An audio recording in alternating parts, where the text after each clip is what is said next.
Hello student, मैं अंजलि पयाल स्वागत करती हूँ आपका आईसीटी वर्चुअल क्लासरूम देहरादून से।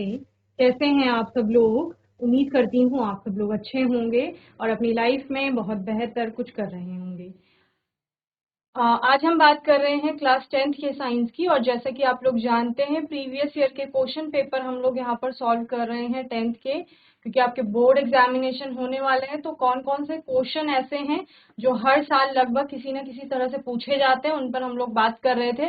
लास्ट सेशन में हमने स्टार्ट किया था 2022 का प्रश्न पत्र, और जिसमें हम विज्ञान में जो आपका रसायन विज्ञान वाला पोर्शन आता है उसकी हम लोग बात कर रहे थे, जितने चैप्टर उसके बनते हैं और उन चैप्टर से क्या क्या क्वेश्चन आते हैं। जब भी वो प्रश्न पूछे जाएंगे तो आपको आंसर कैसे लिखना है उन पर हम लोग बात कर रहे थे। तो यहाँ पर 2022 के प्रश्न पत्र में, क्योंकि प्रश्न पत्र में आपने सारे प्रश्न देख लिए थे केमिस्ट्री वाले पोर्शन के, क्या क्या प्रश्न आपके पूछे गए थे, उनके आंसर भी मैंने आपको एक बार एक्सप्लेन कर लिए थे। और एग्जैक्ट आंसर किस प्रकार लिखा जाएगा वो मैं आपको यहाँ पर बता रही हूँ। एक विलयन लाल लिटमस को नीला कर देता है, इसका पीएच मान होने की संभावना है। क्योंकि मैंने आपको बताया कि लाल लिटमस को नीला जो करते हैं वो आपके क्षार होते हैं, और बाकी क्षार का पीएच मान क्या होता है? 7। आप देखते हैं पीएच मान इसका, तो 7 से अधिक जिसका भी पीएच मान है वो लाल लिटमस को क्या कर देगा? आपका नीला कर देगा। वहीं नीले लिटमस को लाल आपका अम्लीय विलयन करते हैं जिनका पीएच मान 7 से कम होता है, ठीक है। और उदासीन विलयन आपका, उनका पीएच मान 7 होता है, और वो लाल और नीले जो लिटमस पेपर हैं उनमें किसी भी प्रकार का प्रभाव प्रदर्शित नहीं करते हैं। ओके। देन सेकंड था आपका ब्लीचिंग पाउडर का रासायनिक सूत्र है। ब्लीचिंग पाउडर जिसे विरंजक चूर्ण भी कहा जाता है, उसका रासायनिक सूत्र क्या होता है? CaOCl2। कैल्शियम का एक परमाणु, ऑक्सीजन का एक परमाणु और क्लोरीन के यहाँ पर 2 परमाणु उपस्थित होते हैं। इसी को आपका विरंजक चूर्ण कहा जाता है। और अगर इसका रासायनिक नाम हम बोले तो रासायनिक नाम क्या होता है? कैल्शियम ऑक्सी क्लोराइड होता है। ओके, तो ये आपका सेकेंड यहाँ पर क्वेश्चन बना था केमिस्ट्री के वाले पोर्शन से। थर्ड आपका था कौन सी गैस पृथ्वी की सतह को पराबैंगनी विकिरण से बचाती है? तो पराबैंगनी विकिरण कहाँ से आ रहे हैं? आपके सूर्य से आ रहे हैं, जिनको आप अल्ट्रावायलेट रेडिएशन या अल्ट्रावायलेट रेज भी कहते हैं, जो कि हानिकारक होती हैं और उनको अर्थ पर पहुंचने से जो ओजोन की लेयर होती है वो बचाती है। और ओजोन लेयर बेसिकली किसकी बनी हुई है? ओजोन गैस की बनी हुई है। ओजोन क्या है आपका? ऑक्सीजन के 3 परमाणु जब एक साथ होते हैं, O3 जिसे कहा जाता है, वही ओजोन है, जिसकी बहुत कम मात्रा हमारे वायुमंडल में यहाँ पर उपस्थित है, ठीक है ना। देन कुछ रासायनिक अभिक्रियाएं थी जिनके लिए समीकरण दी गई थी, और उन समीकरणों को आपको संतुलित करना था। तो यहाँ पर संतुलित रासायनिक समीकरण यहाँ पर दिए गए हैं आंसर में। साथ ही मैंने बोला था आपकी बुक में जितनी भी रासायनिक समीकरणों के लिए अभिक्रियाएं आपकी लिखी गई हैं, रासायनिक अभिक्रियाओं के लिए जितने भी समीकरण लिखी गई हैं, उन सभी समीकरण को आपने संतुलित करना है, उनकी प्रैक्टिस करनी है, क्योंकि ये क्वेश्चन आपका बनता ही है, संतुलित करने के लिए आपका आता ही है, ठीक है ना। चलिए, नेक्स्ट आपका क्वेश्चन है 4, द्विविस्थापन अभिक्रिया का एक उदाहरण दीजिए। क्योंकि 1 नंबर का एक क्वेश्चन था, सिर्फ आपको यहाँ पर उदाहरण देना है। पहले प्रश्न को अच्छे से समझ लीजिए। प्रश्न में सिर्फ आपसे उदाहरण पूछा गया है, तो आप एक उदाहरण लिख सकते हैं। उस उदाहरण के लिए आपकी जो भी समीकरण बन रही है उस अभिक्रिया की, वो समीकरण आप यहाँ पर लिख सकते हैं। तो समीकरण में आपका हो क्या रहा है?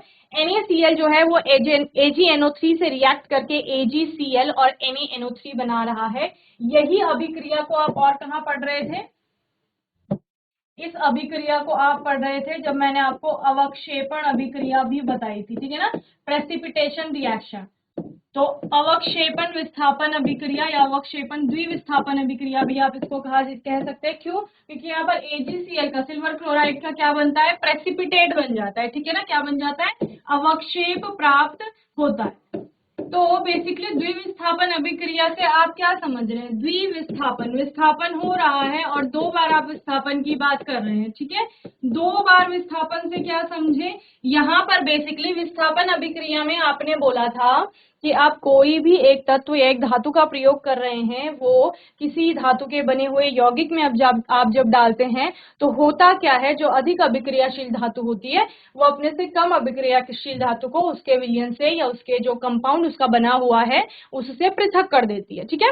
द्विविस्थापन अभिक्रिया में आप क्या कर रहे हैं? 2 यौगिकों का उपयोग कर रहे हैं, और वो यौगिक अपने आयनों में टूटते हैं, और आयनों का एक्सचेंज आपस में करते हैं, यानी आयनों का विनिमय होता है, आदान प्रदान होता है, जिसके फलस्वरूप आपके नए प्रोडक्ट्स बनते हैं। ठीक है ना। तो यहाँ पर होगा क्या, जब आप अभिक्रिया, जैसे आपके पास suppose A B plus C D, आपके पास दो कंपाउंड थे, एक ए बी है, दूसरा आपके पास सी डी है, आपने दोनों को मिला दिए। अब क्या होगा, ये दोनों अपने आयनों में पहले टूटेंगे। ठीक है ना। आयनों में टूटने के बाद यहाँ पर बना क्या, ए सपोज पॉजिटिवली चार्ज आपका आयन बनेगा और बी निगेटिवली बनेगा। ठीक है, ए पॉजिटिव और बी निगेटिव में टूटा, वहीं सी पॉजिटिव और डी भी आपका नेगेटिव में टूटा। ठीक है। तो अब होगा क्या, क्योंकि आपको पता है कि जो विपरीत आयन होते हैं वो आपस में जुड़ जाते हैं, ये दोनों विपरीत है इसीलिए आपस में जुड़े हुए थे, ये दोनों एक दूसरे से विपरीत है इसीलिए आपस में जुड़े हुए थे। अब ये अपने विपरीत आयन जो हैं उनको आपस में एक्सचेंज करेंगे। जो ए पॉजिटिव है वो आपका किससे जुड़ेगा, डी नेगेटिव से, और जो आपका बी नेगेटिव है वो सी पॉजिटिव से जुड़ जाएगा। तो इस प्रकार से आपका बनेगा क्या, A D plus C B बन जाएगा। ठीक है। तो ये आपका क्या हुआ, यहाँ पर इस अभिक्रिया में जो यौगिक थे उन यौगिकों ने अपने आयनों का विनिमय किया या आयनों का एक्सचेंज किया, आयन आपस में एक्सचेंज किए, जिसके फलस्वरूप आपके ये कंपाउंड्स या ये प्रोडक्ट आपके फॉर्म हुए। इसी को द्विविस्थापन अभिक्रिया कहा जाता है। ठीक है ना। इसको आंसर को जल्दी से नोट कर लेंगे, फिर हम आगे चलेंगे।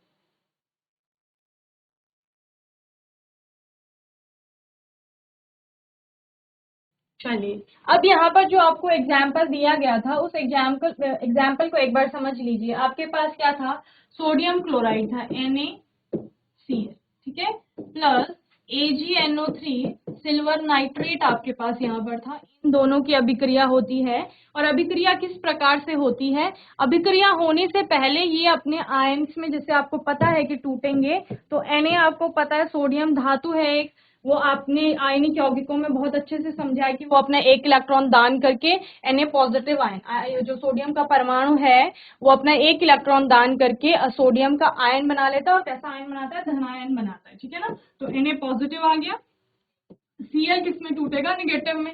क्लोरीन आपका एक अधातु है, और जो Na ने एक इलेक्ट्रॉन को दान किया होता है वो कौन ग्रहण करता है, आपका Cl ग्रहण करता है। तो चूंकि उसने इलेक्ट्रॉन को ग्रहण किया है तो उस पर ऋण आवेश आया। ठीक है, तो क्या हो गया, Cl निगेटिव हो गया। इसकी अभिक्रिया किससे हो रही है, फिर से Ag प्लस और NO3 पर आपका माइनस यानी निगेटिव चार्ज। तो इस प्रकार से ये अब क्या करेंगे, ये भी अपने जो आयन है उन आयनों को एक्सचेंज करेंगे। AgCl के साथ जाएगा और Na जो है वो NO3 के साथ जाएगा, और इस प्रकार से अब क्या बनेगा, आपका AgCl बनेगा। ठीक है, प्लस NaNO3। ठीक है, चलो, तो यहाँ पर आयनों का एक्सचेंज हुआ है दो कंपाउंड के बीच में, इसी को आपका क्या कहा जाता है बच्चे, द्विविस्थापन अभिक्रिया कहा जाता है। तो NaCl क्या हो गया आपका, सोडियम क्लोराइड, AgNO3 हो गया आपका सिल्वर नाइट्रेट, और बना क्या आपका सिल्वर क्लोराइड।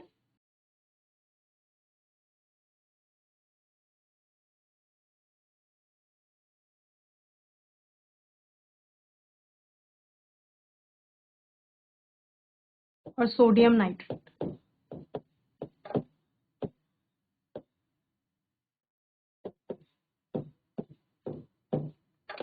तो जितने भी प्रकार की अभिक्रियाएं मैंने आपको करवाई हैं उन सभी रासायनिक अभिक्रियाओं के प्रकारों को आप बहुत अच्छे से पढ़ लेंगे, क्योंकि कोई ना कोई, जैसे यहाँ पर द्विविस्थापन अभिक्रिया पूछा गया है, सपोज आपको संयोजन अभिक्रिया पूछ सकता है। ठीक है, कि आपका जो कॉम्बिनेशन रिएक्शन आपने पढ़ी थी वो क्या होता है, एडिशन रिएक्शन क्या होता है। इसके अलावा ये आपका द्विविस्थापन में है, विस्थापन अभिक्रिया पूछ सकता है, डिस्प्लेसमेंट रिएक्शन जिसे आप कहते हैं, उसके बारे में आप लोग पढ़ लेंगे। एंडोथर्मिक, एक्सोथर्मिक सारी रिएक्शंस आपको करवा रखी है, तो उनमें से कोई सा भी पूछ सकता है।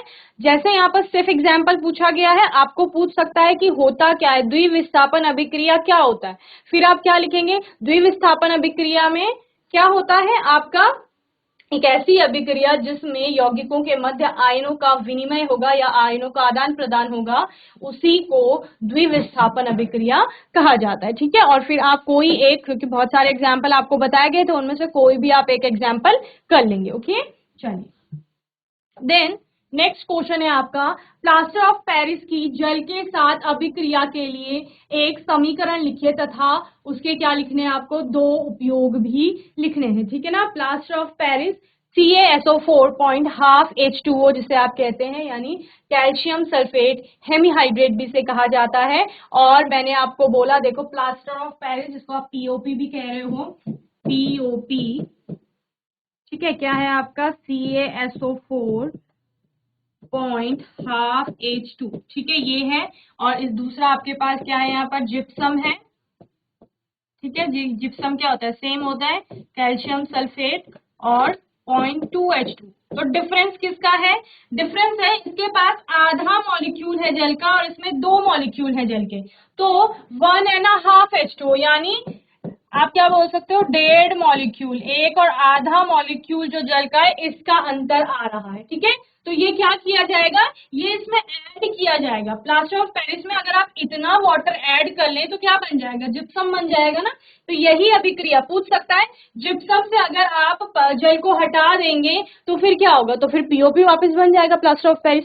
तो पूछा क्या गया था, प्लास्टर ऑफ पेरिस की जल के साथ अभिक्रिया के लिए आपको समीकरण लिखना है।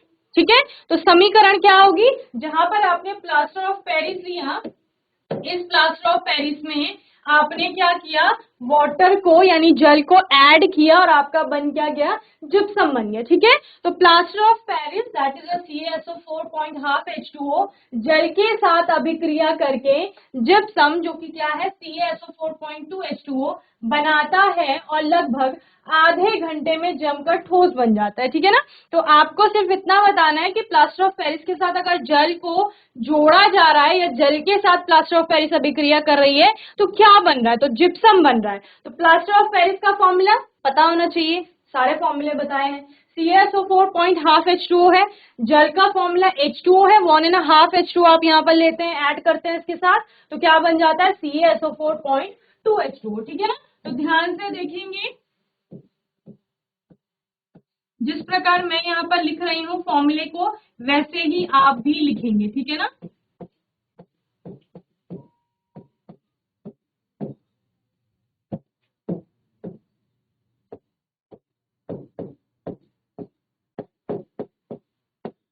क्लियर।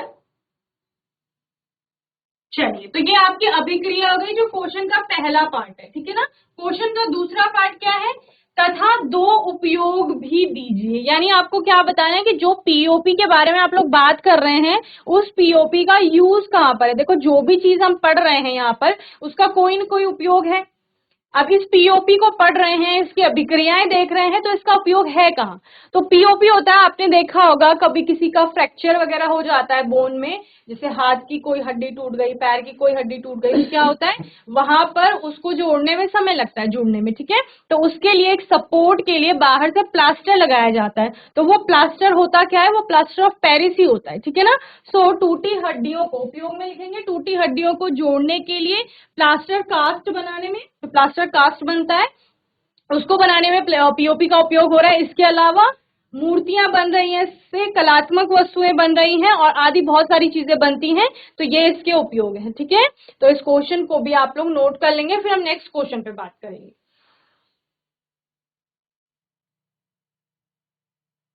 चलिए, ये तो इसके आप रासायनिक गुण में भी पढ़ते हैं, साथ ही अगर जिप्सम को प्लास्टर ऑफ पेरिस से बनाने का, देखो प्रश्न किसी भी प्रकार से पूछा जा सकता है। प्रश्न ये भी पूछ सकता है आपको कि प्लास्टर ऑफ पेरिस से जिप्सम को किस प्रकार बनाया जाता है, तो तब भी आपने यही आंसर लिखना है कि किस प्रकार से जिप्सम बनाया जा रहा है। दूसरा, यहाँ पर प्रश्न दूसरी तरह से पूछा जा सकता है, कुछ और पूछा जा सकता है, जैसे कि मैंने आपको क्या बोला कि बनाने की विधि। ठीक है, प्लास्टर ऑफ पेरिस को बनाने की विधि। ठीक है। तो किया क्या जाएगा, जो अभिक्रिया आपने अभी लिखी है ना, इसी को आप उल्टा कर दोगे। ठीक है, अभी आपने क्या बोला, अभी आपने बोला कि प्लास्टर ऑफ पेरिस के साथ जल को मिलाया जा रहा है, प्लास्टर ऑफ पेरिस के साथ जल को मिलाया जा रहा है और जल को मिलाने पर जिप्सम प्राप्त हो रहा है। तो जैसे कि आपने यहाँ पर देखा, प्लास्टर ऑफ पेरिस में अगर आप जल को जोड़ते हैं जो जिप्सम आपका प्राप्त होता है। ठीक है, अगर बनाने की विधि पूछेगा तो बनाने की विधि में आप क्या करेंगे, जिप्सम से आपने वो 1.5 मॉलिक्यूल वाटर जिसकी बात हो रही है इसको अलग करना है। तो जब भी आपको पानी को अलग करना होता है किसी चीज से, तो हम लोग क्या करते हैं, उसको गर्म कर लेते हैं। सुखाने का मतलब क्या है, पानी को अलग करना। ठीक है ना, तो यहाँ पर भी आप वही करेंगे, इस जिप्सम को आप हीट करेंगे, ऊष्मा देंगे या गर्म करेंगे, और गर्म करने से आपको वापस वही कैल्शियम सल्फेट हेमीहाइड्रेट जो कि आपका प्लास्टर ऑफ पेरिस है वो प्राप्त हो जाएगा। ठीक है, और आपका 3/2 या 1.5 मॉलिक्यूल ऑफ H2O क्या हो जाएगा, अलग हो जाएगा। तो बनाने की विधि में आप लोग क्या लिखेंगे,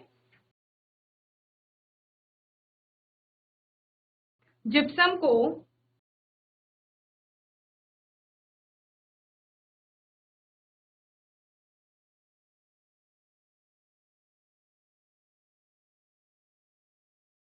गर्म करने पर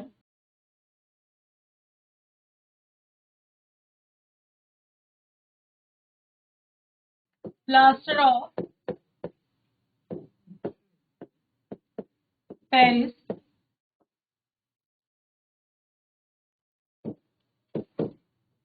बनता है। ठीक है, तो CaSO4.2H2O जिसको आप कैल्शियम सल्फेट डाइहाइड्रेट भी कहते हैं, इसको अगर गर्म किया जाएगा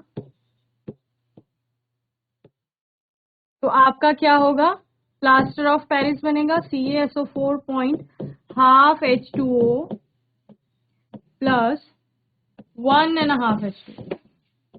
ठीक है, तो ये आपका क्या हो गया, ये आपका जिप्सम था और इससे आपने क्या प्राप्त कर लिया, प्लास्टर ऑफ पेरिस को प्राप्त कर लिया। ठीक है, बस जिप्सम को गर्म कर देना है और जिप्सम को गर्म करने पर क्या होगा, प्लास्टर ऑफ पेरिस बन जाएगा।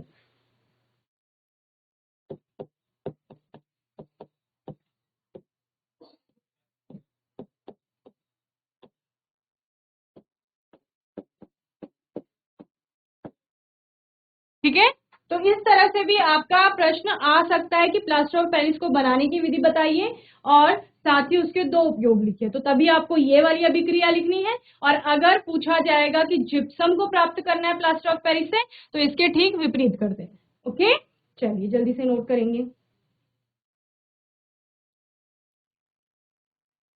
चलिए नेक्स्ट क्वेश्चन है, सहसंयोजक बंध से आप क्या समझते हैं, जिसको कोवलेंट बॉन्ड भी आपका कहा जाता है, और मीथेन के लिए आपने इलेक्ट्रॉन बिंदु संरचना बतानी है। ठीक है, तो जब भी आप सहसंयोजक आबंधों की या कोवलेंट बॉन्डिंग की बात करते हैं, तो वहां पर होता क्या है, दो परमाणु के मध्य इलेक्ट्रॉनों की साझेदारी होती है। ना तो कोई भी एक परमाणु ना ही पूर्ण रूप से उस इलेक्ट्रॉन को त्यागता है और ना ही कोई पूर्ण रूप से उसे ग्रहण करता है, वो दोनों क्या करेंगे, उनको आपस में साझा करेंगे। ठीक है, शेयरिंग ऑफ इलेक्ट्रॉन पेयर्स या इलेक्ट्रॉन युग्मों की साझेदारी जब होती है परमाणुओं के मध्य, तो वहां पर कोवेलेंट बॉन्डिंग फॉर्म होती है या कोवेलेंट बॉन्ड आपके फॉर्म होते हैं, और इन्हीं के द्वारा जो आबंध बन रहे हैं उनको सहसंयोजक आबंध कहा जा रहा है। ठीक है, जैसे कोई भी परमाणु है, ए एक कोई परमाणु है और बी एक कोई परमाणु है। ठीक है ना, इन दोनों को इलेक्ट्रॉनों इलेक्ट्रॉनों की आवश्यकता है। ठीक है, सभी को अपना ऑक्टेट यानी कि अष्टक पूर्ण करना होता है, जैसे कि आपने पढ़ा है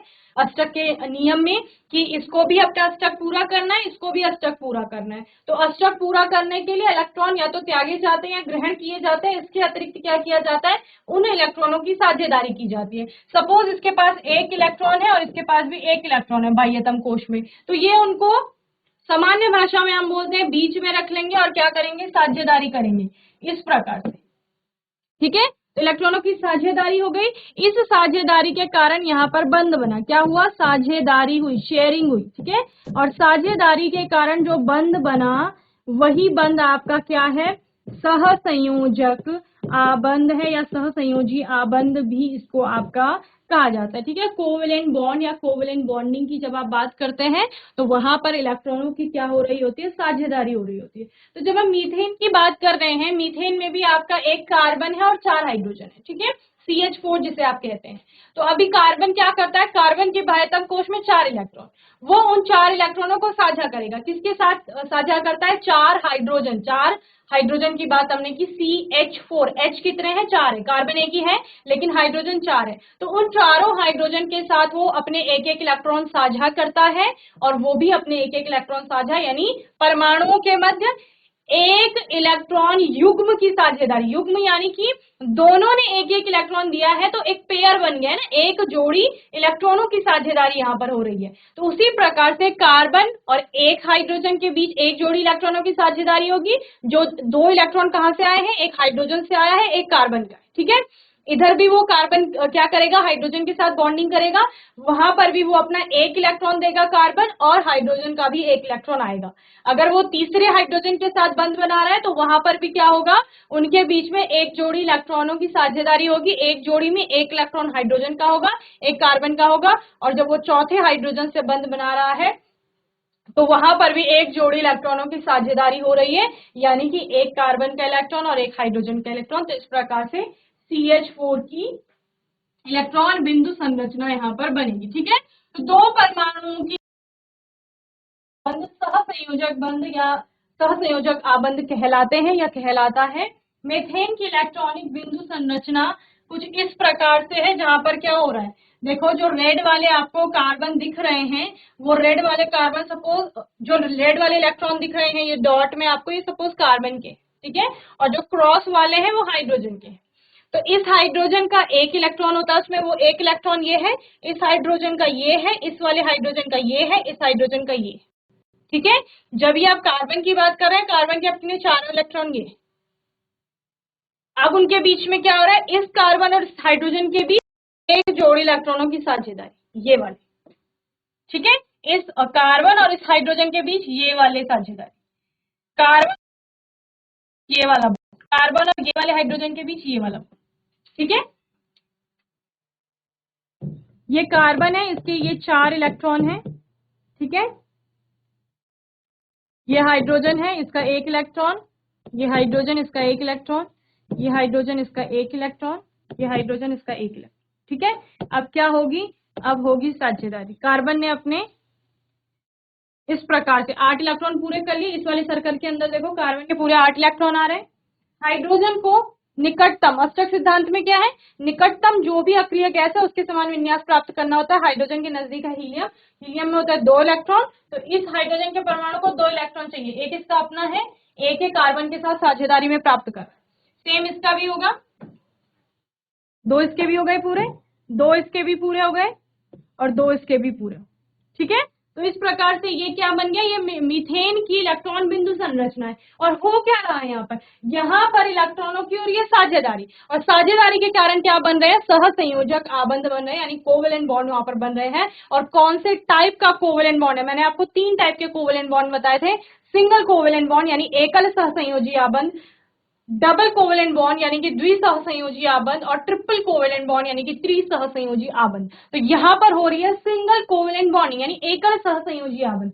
एकल सहसंयोजी आबंध से आप क्या समझते हैं, एकल सहसंयोजी आबंध, एकल में होगा एक जोड़ी इलेक्ट्रॉनों की साझेदारी,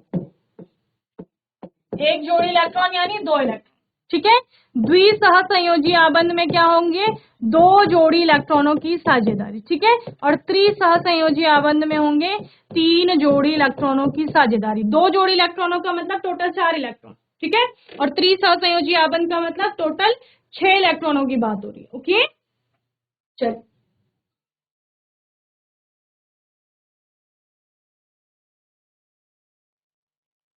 चलिए, तो मैं उम्मीद करती हूँ आज का सेशन आप सभी को अच्छे से समझ में आया होगा। आज के इस सेशन में हमने 2022 के प्रश्न पत्र में जो भी प्रश्न पूछे गए थे उन पर हम लोगों ने बात की, किस प्रकार से उन प्रश्नों का आपको आंसर लिखना है उस पर हम लोगों ने बात की। बाकी आपका कोई डाउट होगा, क्वेश्चन होगा तो आने वाले सेशन में आप लोग पूछ लेंगे। और तब तक के लिए ICT वर्चुअल क्लासरूम से जुड़ने के लिए धन्यवाद।